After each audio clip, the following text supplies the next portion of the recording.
Assalamualaikum warahmatullahi wabarakatuh. Perkenalkan, nama saya Susi Tiha. Baik, pada video kali ini saya akan berpidato atau ceramah. Saksikan ya teman-teman.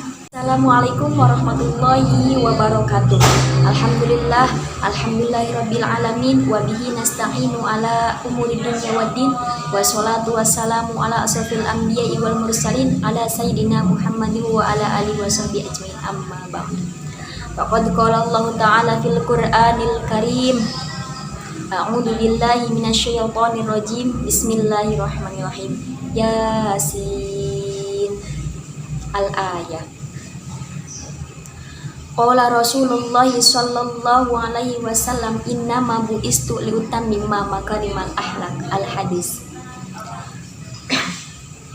Yang saya hormati Al-Mukarram wal Mukarramah Bapak Abdul Qadir selaku dosen mata kuliah praktik ibadah.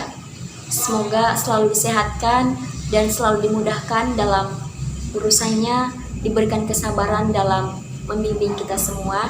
Dan yang tak lupa juga kepada teman-teman saya seperjuangan, semoga dilancarkan, dimudahkan dalam menuntut ilmu. Salat beserta salam marilah kita panjatkan puja-puji rasa syukur kita kehadirat Allah Rabbi yang telah memberi kita beribu-ribu nikmat, bahkan berjuta-juta nikmat, sehingga kita masih diberi kesehatan sampai saat ini. Nah, teman-teman, pada kali ini saya akan membahas tentang doa. Tentunya teman-teman semuanya inginkan saat kita berdoa sama Allah, ingin kita dikabulkan doa tersebut, ya kan? Nah, dan memang doa seorang muslim itu akan terkabul asalkan memenuhi syarat dan adab. Pada firman Allah yang terdapat pada surat Al-Baqarah ayat 186 yang berbunyi, a'udzu billahi minasyaitonir rajim, wa idza sa'alaka ibadi anni fa inni qarib ujibu da'watid da'i idza da'an wal yastajibu li wal yu'minu li la'allahum yarshudun. Yang artinya, wa idza sa'alaka ibadi anni fa inni qarib, dan apabila hamba-hambaku bertanya kepada Muhammad tentang aku, maka sesungguhnya aku dekat. Qarib itu dekat, teman-teman. Allah itu selalu dekat pada kita. Ujibu da'watad da'i idza da'an, akan aku kabulkan permohonan orang-orang yang berdoa apabila berdoanya itu kepada aku. Fal yastajibu li wal yu'minu bi la'allahum yarshudun, hendaklah mereka itu memenuhi perintahku dan beriman kepadaku agar mereka memperoleh kebenaran. Nah, jadi pada kesimpulannya ini, apabila kita berdoa, para hadirin atau para teman-temanku, tentu doa kita tuh akan dikabulkan sama Allah Subhanahu wa taala. Tapi ingat bahwa Rasulullah SAW bersabda, dan seorang muslim akan dikabulkan dengan 3 cara. Yang pertama, apa yang kita minta dapat dikabulkan saat itu juga. Dan yang kedua, ditunda dan diselamatkan dari bala sesuai kadarnya. Dan yang ketiga, yaitu disimpan di hari kiamat dan dijadikan pahala untuk orang yang senantiasa berdoa. Jadi kita selaku umat muslim tidak perlu khawatir akan doa-doa kita yang telah dipanjatkan tidak terkabulkan. Insya Allah doa-doa kita sama Allah, selagi kita berharapnya sama Allah, selagi kita berdoanya sama Allah, Allah itu bakal mengabulkan. Walaupun kita tahu tidak secepat itu Allah mengabulkan doa-doa kita. Tentunya ada beberapa fase untuk mengabulkan doa kita. Kenapa kadang Allah menunda doa kita? Tapi sebenarnya Allah tuh pasti mengabulkan. Cuman kenapa Allah menunda? Pertama, kita kadang disuruh untuk bersabar. Sabar gak sih orang ini? Gitu tuh.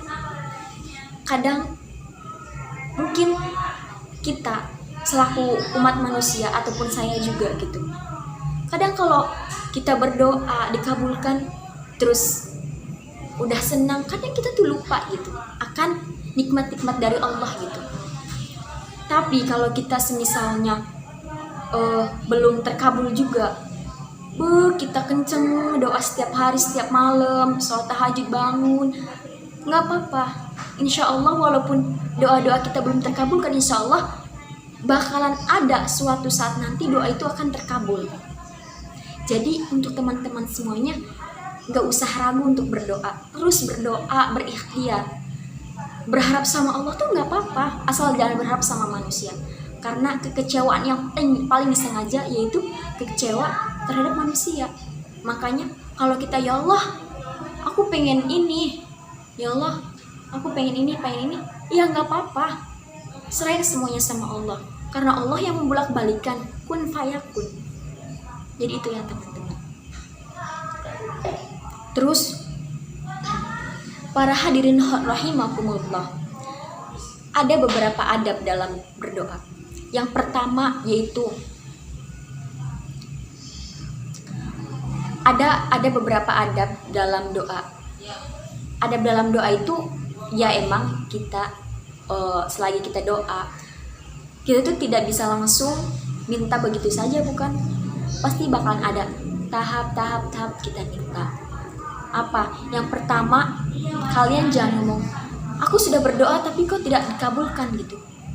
Kalian jangan pernah ngomong kayak gitu. Tapi yang harus kalian tanamkan dalam diri kita itu, saya harus terus berdoa. Karena apa? Allah juga melihat gitu, kehusuan kita saat berdoa. Terus yang kedua, di saat kita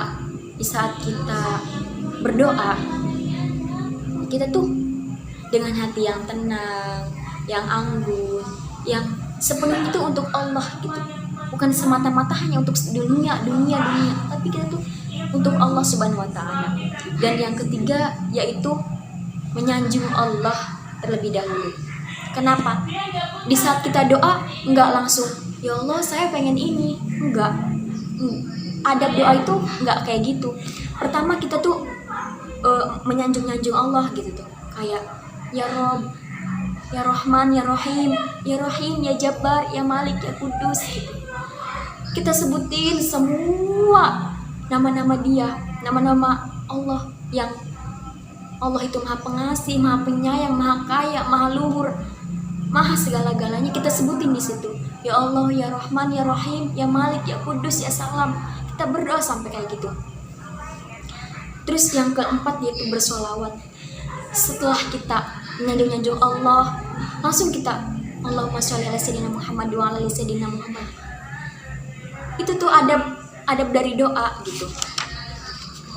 Terus yang kelima yaitu bertawasul. Ya Allah, minta kita dengan sepenuh hati. Jangan cuma kita minta waktu kita lagi ada sedih.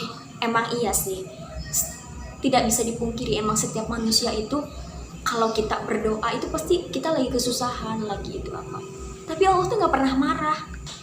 Malah Allah itu senang kalau misalnya hambanya itu curhat sama Allah. Allah tuh rindu kalau manusianya itu, kalau hambanya itu gak cerita sama sekali gitu. Bahkan Allah pun senang di saat kita sedih. Kenapa Allah mengirimkan kesedihan pada kita? Allah tuh rindu sama kita, rindu doanya, rindu tangisnya, rindu bangun di sepertiga malamnya. Makanya dengan dari itu kita berdoa sama Allah, bertawasul sama Allah, menyanjungi Allah. Makanya kalau kita dapat masalah, dapat apa, larilah ke Allah. Jangan sampai kita lari ke manusia, karena manusia itu nggak ada titik terangnya gitu.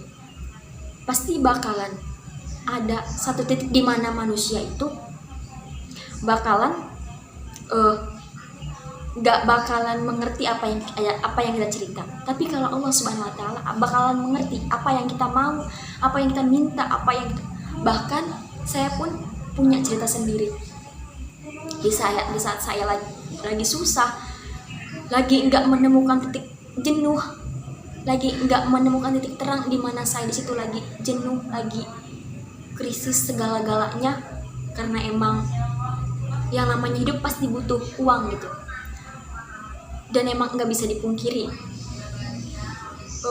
Bingung, otak kita bingung, tapi kalau kita tenang, santai, terus kita libatkan masalah itu sama Allah, insya Allah, asal kitanya yakin sama Allah, berdoa, dan kita mau berusaha, kayak kita mau bangun subuh, kita mau bangun sholat tahajud, bahkan sebelum sholat subuh disunahkan sholat 2 rakaat. Di situ insya Allah mustajib doanya ya Allah gitu. Makanya untuk teman-teman semuanya, kalau punya masalah, kalau ada masalah, kalau ada apa-apa, lagi cinta, lagi apa, lagi kekurangan duit, lagi intinya mah kita lagi enggak karuan gitu, libatkan Allah. Insya Allah Allah selalu ada untuk kita. Makanya berdoanya itu sesuai adab dari doa itu harus kita gunakan, teman-teman. Itulah adab dalam doa. Baik, mungkin itu saja yang dapat saya sampaikan. Kurang lebihnya saya mohon maaf. Akhirul kalam. Wassalamualaikum warahmatullahi wabarakatuh.